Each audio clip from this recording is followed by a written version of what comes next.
بسم الله الرحمن الرحيم الحمد لله والصلاة والسلام على رسول الله أما بعد رب اشرح لي صدري ويسر لي أمري واحلل عقدة من لساني يفقه قولي السلام عليكم ورحمة الله وبركاته hurmatli ustozlar va qarindoshlar bugun kitob dersimiz Baqara surasi 197 oyatdan 203 oyatgacha A'udhu billahi minash shaytonir rojim Bismillahir rohmanir rohim الحج أشهر معلومات فمن فرد فيهن الحج فلا رفث ولا فسوق ولا جدال في الحج وما تفعلوا من خير يعلمه الله وتزودوا فإن خير الزاد التقوى واتقون يا أولي الألباب ليس عليكم جناح أن تبتغوا فضلا من ربكم فإذا أفضتم من عرفات فاذكروا الله عند المشعر الحرام واذكروه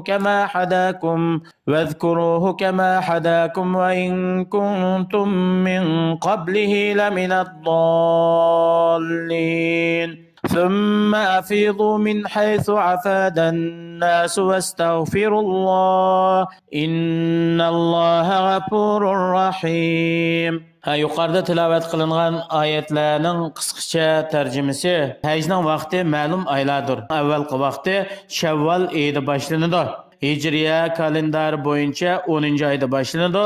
Zulhajjining 12-oyning 10-kuni oxirlashadi. Kimki mush oylarda o'zi uchun haj qilishni, men Alloh uchun bir haj qilaman deb o'zga hajni farz qilgan bo'lsa va ihromga kelgan bo'lsa, bu odamningki ihrom kelgan vaqtdan boshlab haj faoliyatini ado qilganga qadar ayoli bilan ayolchilik munosabat qilishi yoki shuningga sabab bo'ladigan ba'zi harakatlarni qilishi cheklanadi. Bo'libmi gunoh ma'siyat sodir qilib Allohning taatidan chiqishninki haromligi bu kishining haqqida hammadan bak ta'kidlanadi. Shuningdek hajni maqsad qilib ihrom bog'lagandan tortib haj faoliyatini ado qilguncha boshqa vaqtda o'xshash cheklansimi, ammo bu vaqtida hamrohlar bilan jidal majro qilish, urush talash qilish qatorliq ishlarning hammasi cheklanadi. Qanday bir yaxshilikni qilsanglar, Alloh u yaxshilikni biladi, uningga asosan sizlarni mukofotlaydi. Sizlar haj faoliyatini ado qilishga yordam bo'lish uchun haj jarayonida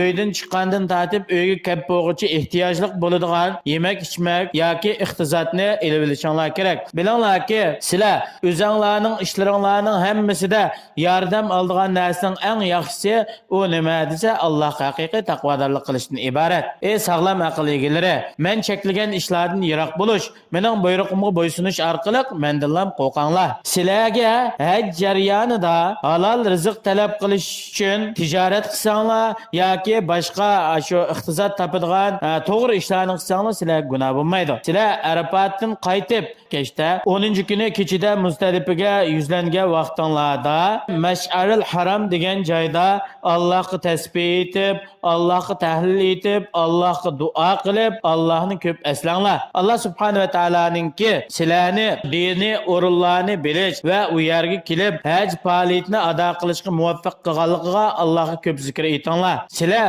buningdan ilgari Allohning shariatini bilmaydinglar va bu o'rinlarni bilmaydinglar.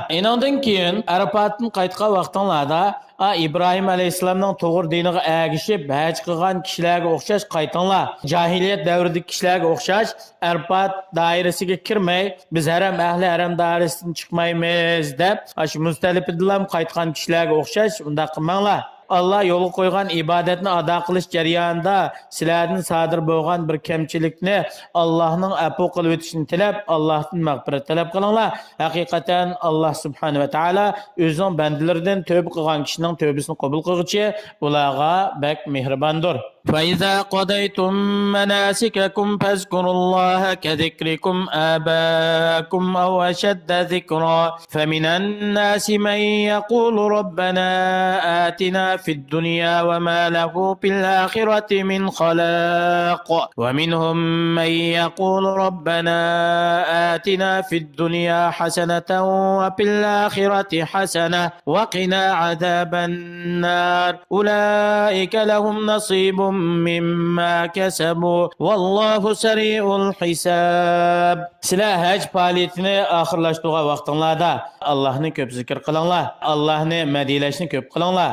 Xuddi sizlarning jahiliyat davrida haj qilgan vaqtinglarda ata bovularinglarni madilab ular bilan faxrlanganga o'xshash yoki uningdan bakroq Allohni bak zikr etinglar. Chunki sizlar ne'matlanayotgan ne'matlarning hammasini ato qiluvchi Alloh subhanahu va taolodir. İnsanlarninki niyat maqsadlari turli bo'ladi. Ulardan ba'zi kishilar kofir bo'ladi, Allohga sherik keltiradi. Ular mushu dunyodagi hayoti dunyodan boshqaga ishonmaydi. Alloh subhanahu va taolodan shu dunyoning ne'matlarini so'raydi. Dunyoda teniga saqliq, mol dunyo, farzand, yaxshi turmushlar so'raydi.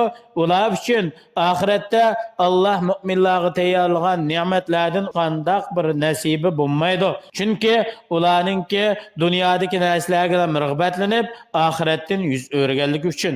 Yani insanlardan bir bölük kişiler var. Bular Allah'a işinidir. Ahiret günüge işinidir. Ular Rabbidan dünyanın nimetlerini ve dünyada yaxshi amal qilishni so'raydi.